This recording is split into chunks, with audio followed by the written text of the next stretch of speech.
Junior ডাক্তারদের টানা কাজ বন্ধের কারণে স্বাস্থ্য পরিষেবা বিঘ্নিত। ইতিমধ্যেই আমরা 29 জনের মূল্যবান জীবন হারিয়েছি। শোকাহত পরিবারগুলির প্রতি সাহায্যের হাত বাড়িয়ে দেবে সরকার, এমনটাই মমতা বন্দ্যোপাধ্যায় এক্স হ্যান্ডেলে পোস্ট করেছেন। মৃত ব্যক্তির পরিবারের সদস্যদের 2 লক্ষ টাকা আর্থিক সাহায্যের ঘোষণা করেছেন মুখ্যমন্ত্রী মমতা বন্দ্যোপাধ্যায়। আপনারা আরও একবার জানিয়ে রাখি, 29 জনের মৃত্যু হয়েছে। এখনো পর্যন্ত এই আন্দোলনের জেরে চিকিৎসা পরিষেবা বিঘ্নিত, এমনটাই মুখ্যমন্ত্রী মমতা বন্দ্যোপাধ্যায়ের দাবি। সেই জায়গা থেকে তিনি বলেছেন, জুনিয়র ডাক্তারদের টানা কাজ বন্ধের কারণে যে স্বাস্থ্য পরিষেবা বিঘ্নিত এবং যে 29 জনের মৃত্যু হয়েছে, মৃতদের পরিবার পিছু 2 লক্ষ টাকা করে আর্থিক সাহায্যের ঘোষণা করেছেন মুখ্যমন্ত্রী মমতা বন্দ্যোপাধ্যায়। এবং একই সঙ্গেই তিনি বারবার যেরকম বলছেন যে আন্দোলন যাতে তুলে নেওয়া হয়, সাধারণ মানুষ যাতে চিকিৎসা পরিষেবা পায়, সেই বিষয়টাও তিনি দেখার কথা বলছেন। যদিও এই নিয়ে রাজনৈতিক তরজাও যথেষ্ট রয়েছে মুখ্যমন্ত্রী মমতা বন্দ্যোপাধ্যায়ের এই এক্স হ্যান্ডেল পোস্টকে ঘিরে, যেখানে মৃতদের পরিবারকে 2 লক্ষ টাকা করে ক্ষতিপূরণের কথা তিনি ঘোষণা করেছেন। জুনিয়র ডাক্তারদের এই নিয়ে কি মন্তব্য শুনুন। Our Honorable Chief Minister mentioned in our press release how the healthcare has collapsed due to our cease work.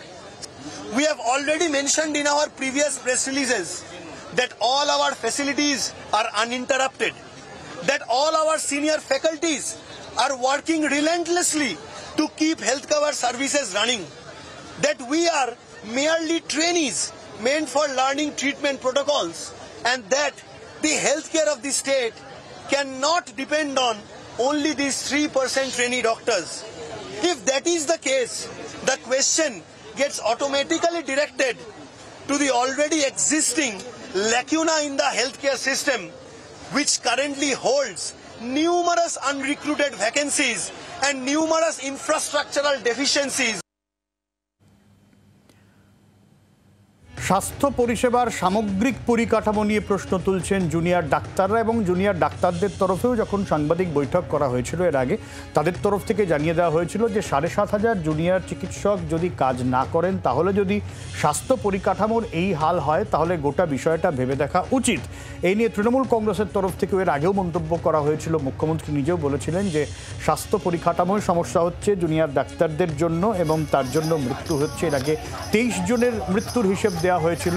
মুখ্যমন্ত্রী মমতা বন্দ্যোপাধ্যায় তিনি এবার 29 জনের কথা বলছেন, যেখানে 29 জন যাদের মৃত্যু হয়েছে তাদের মৃতদের পরিবার পিছু 2 লক্ষ টাকার ঘোষণা। সজল ঘোষ রয়েছেন আমাদের সঙ্গে বিজেপির। সজলবাবুর কাছ থেকে মুখ্যমন্ত্রীর এই এক্স হ্যান্ডেলের পোস্ট নিয়ে প্রতিক্রিয়া চাইব। সজলবাবু, এটা চূড়ান্ত নোংরামির একটা নিদর্শন।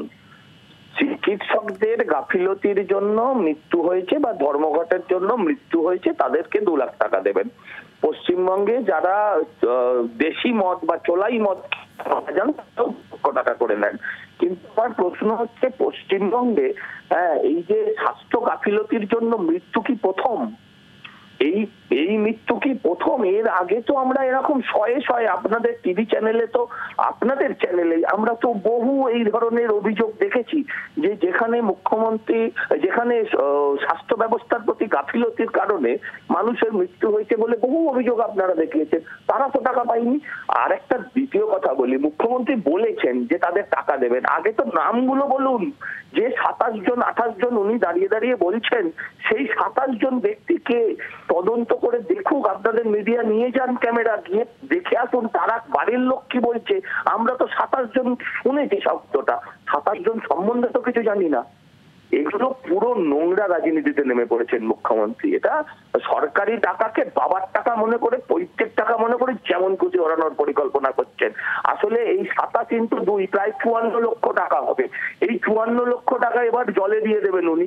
কে পেলো না পেলো আপনারা কিছুই জানতে পারবেন না, আমরাও কিছু জানতে পারবো না। কিন্তু 54 লক্ষ আপনারা আমার ট্যাক্সের পয়সার টাকা জলে চলে যাবে, এটাই বলতে পারি। আর কি বলবো। বাংলার আওয়াজ, বাঙালির আবেগ, জি 24 ঘন্টা।